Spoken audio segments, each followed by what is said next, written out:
Heavenly level episode 58 में आप सभी का स्वागत है। जैसे कि हम सभी ने लास्ट एपिसोड में देखा था, उस लिटिल पांडा ने हान पर अटैक कर दिया था। अब आगे हमें दिखाया जाता है उसने उस पर अटैक कर दिया है और जो नीचे यान और उसके फादर खड़े रहते हैं। फादर इन लोग कहते हैं यह तो बिल्कुल भी अच्छा नहीं है, ये तो ड्रैगन हैमर फेमस टेक्निक है जो कि बहुत ज़्यादा डेंजरस है। जाओ जल्द से जल्द हान के थर्ड अंकल को ढूंढो। यान उन्हें कहते हैं डैडी आपको फिक्र करने की कोई भी ज़रूरत नहीं है, जिंग हान पहले से ही सब कुछ जानता है। हमें दिखाया जाता है उसके थर्ड अंकल एक पेड़ पर बैठे होते हैं और पूरी उसका मुआयना कर रहे होते हैं। फिर वो अपने मन में कहते हैं बच्चे मुझे नहीं लगता कि मुझे इसमें शामिल होने की ज़रूरत है, लेकिन फिर भी मैं आज देखना चाहता हूँ कि तुम मुझे इस टाइम क्या शो दिखाते हो।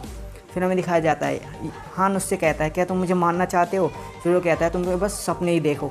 फिर वह उस पर अटैक करता है।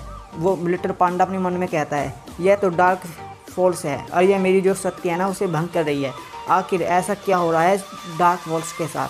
फिर नीचे यान के फादर उसे देखते हैं। फादर लोग कहते हैं ये लेवल ये तो 8 लेवल है, भला ये कैसे हो सकता है। डार्क रेस का तो सिर्फ 7 लेवल ही सबसे हाई लेवल है। फिर यान उन्हें जवाब देती है और कहती है हाँ लेकिन वह जिंगहन है और वो असंभव को भी संभव कर सकता है। वहीं कहीं दूर जो थर्ड अंकल भी उन्हें देख रहे होते हैं ना, वो कहते हैं सोर्ड इंटेंट और डार्क फोर्स फ्यूज़ किया जाए, ये तो बहुत अच्छा है। फिर वे कहते हैं जो डार्क फोर्स की एनर्जी है ये तो किसी नदी में बह रहे शांत पानी की तरह है। वे कहते हैं उसने इसे इतने अच्छी तरह से कंट्रोल करना भी सीख लिया है, इसका मतलब उसने इसे हाई लेवल पर पहुंचा दिया है। फिर हान उसे जवाब देता है और कहता है तुम इस लंगड़े हैमर को ड्रैगन किंग हैमर कह रहे हो।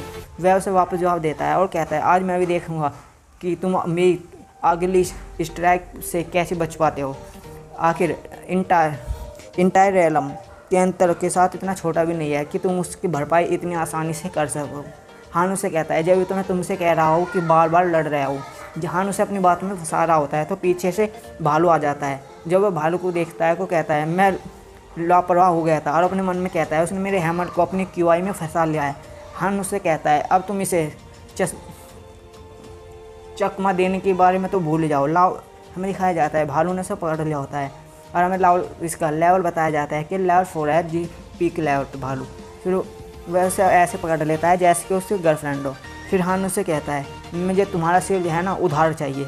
वह उसे लिटिल पांडा उसे चिल्लाते हुए कहता है तुम्हारी इतनी हिम्मत, प्रिंस तुम्हें माफ़ नहीं करेंगे। हमें दिखाया जाता है कि हान कह रहा होता है तुमने इसका जो सिर है ना पूरी तरह से मोड़ दिया है, अब ये तो चलो कोई बात नहीं। फिर हमें दिखाया जाता है जब ये पता लगता है ना सैनिकों को कि भैया उनका कमांडर मार गया तो वो भागने लगते हैं और कहते हैं कमांडर मारे गए। हमें ये जल्द से जल्द इन्फॉर्मेशन प्रिंस को देनी होगी।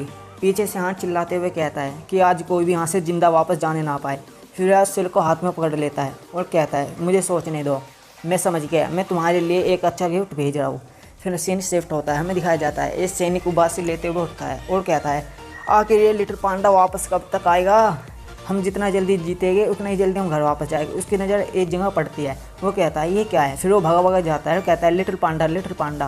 फिर वो प्रिंस बाहर आते हैं और कहते हैं आखिर क्या हो रहा है। फिर उनकी नज़र एक जगह पड़ती है तो वह यह देख उनकी आंखों में लाल हो जाती है। वहाँ पर लिखा रहता है पहाड़ों पर बहुत बड़े शब्दों में लिखा रहता है जो कोई भी पाउजाव सिटी की ओर देखेगा ना हम उसकी आँख फोड़ डालेंगे और उसे मार डालेंगे।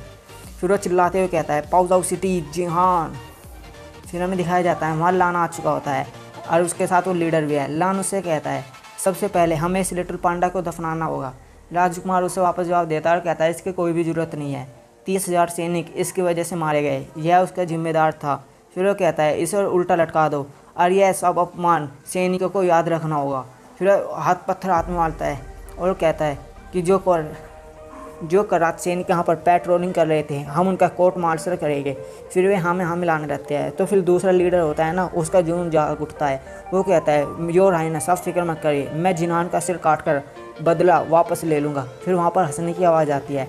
फिर वो लीडर चिल्लाते हुए कहता है आखिर कौन है जिस इतनी हिम्मत जो यहाँ पर हंसने की कोशिश कर रहा है।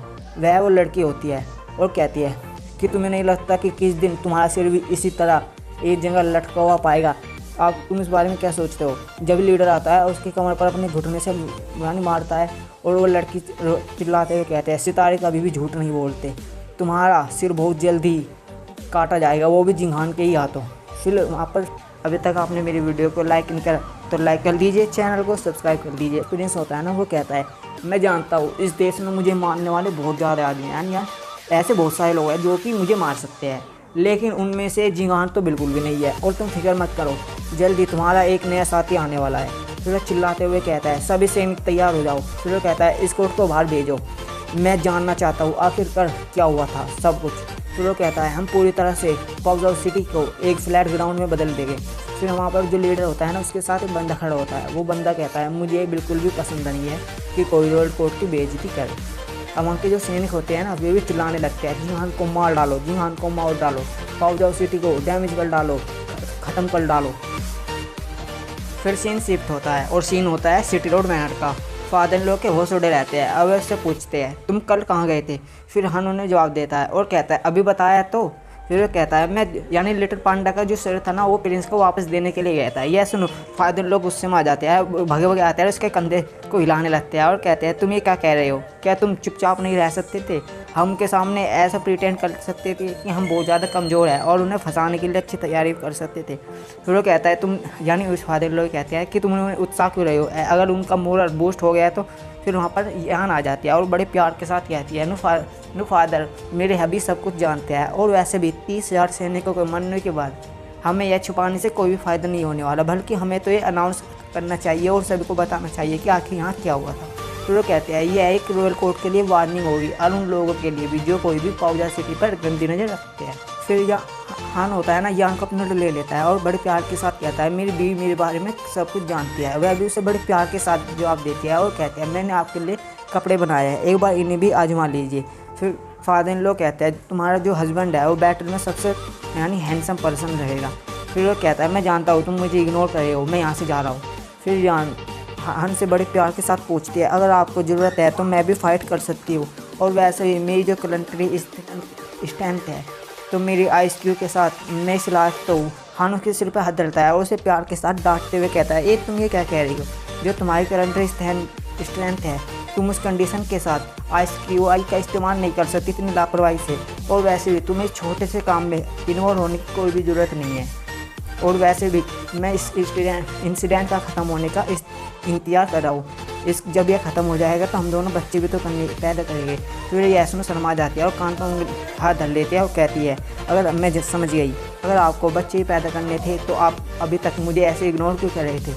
हन खांसता है और कहता है ये ऐसा नहीं होना चाहिए कि हम इसे 1 या 2 बार कर सके, बल्कि ये ऐसा होना चाहिए जिसे हम बार बार कर सके।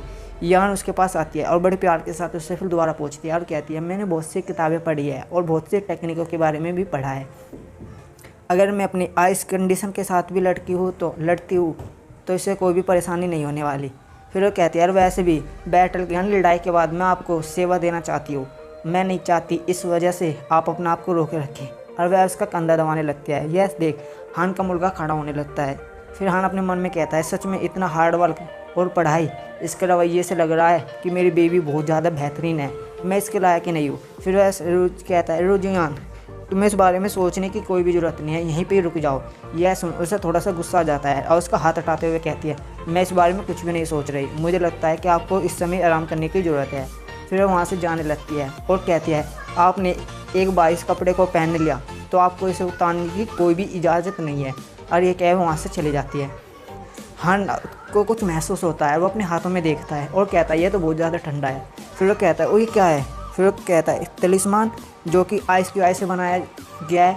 फिर मैं आपको बता दूँ तलिस्मान का मतलब होता है हिंदी में ताबीज़, इसलिए बिचलना मत। फिर वो कहता है आपको क्या लगता है मैं बाहर ढूंढने के लिए नहीं जा सकता, आपको क्या लगता है कि आप मुझे नहीं बताएंगे तो मुझे इस बारे में कुछ भी पता नहीं चलेगा, आप मुझसे ये बातें छुपाना चाहती है। फिर सिंह या कमरे का होता है, वो कहती है लगभग मैं अपनी लिमिट तक पहुँच चुकी हूँ, मैं बस कुछ दिनों तक और इंतजार करने की ज़रूरत है मुझे। और इसके साथ मेरा जो एपिसोड है ख़त्म होता है।